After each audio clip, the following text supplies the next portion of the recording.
Toy Story 5 was not great. To be fair, it does have a high bar to clear, but I think we've hit the point of diminishing returns. Guess that's what happens when you continue to milk a 30-year-old franchise and not let it end on a perfect note. I'd even argue that Toy Story 3 is an absolute masterpiece. Not gonna lie to y'all, I was a little upset when they had the audacity to drop Toy Story 4, but I did end up loving that anyways. Some of y'all might hate me for this, but Toy Story 4 might be the second best movie in the franchise. Where Toy Story 4 actually had a compelling reason to revisit these characters, Toy Story 5 feels like exactly what I thought Toy Story 4 was going to be. And that was a Toy Story movie that existed for the sake of making money. Now, of course, all movies exist for that purpose, but at least with the Toy Story franchise, up until this point, it felt like these films were made with a labor of love. Instead, Toy Story 5 feels like another cog in the machine, another product to consume.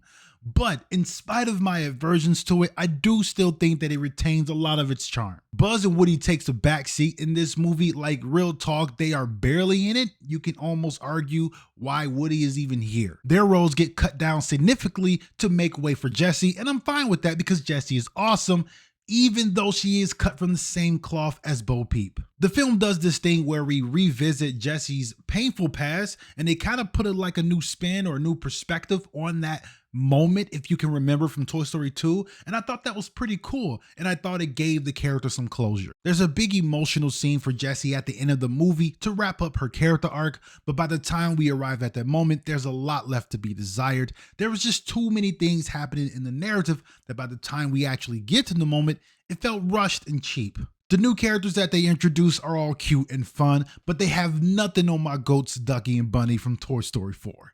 They actually have a cameo in this movie and they say nothing, and I'm like, what the heck? Could they not bring Key and Peele back? There is one new character I just absolutely did not like, and that was Lily Pad. I really do think that she's like the worst antagonist in the entire franchise, even worse than Stinky Pete. The whole tablets are replacing the toys thing was a nothing burger. I don't think they do anything profound or interesting with this idea. They don't really have anything to say about how technology really affects children and their social skills. I do think that Toy Story 5 is worth a trip to the theaters, if for no other reason than I got a chance to take my kids to see a Toy Story movie. I got them little cool shirts and popcorn buckets, and we had a good time.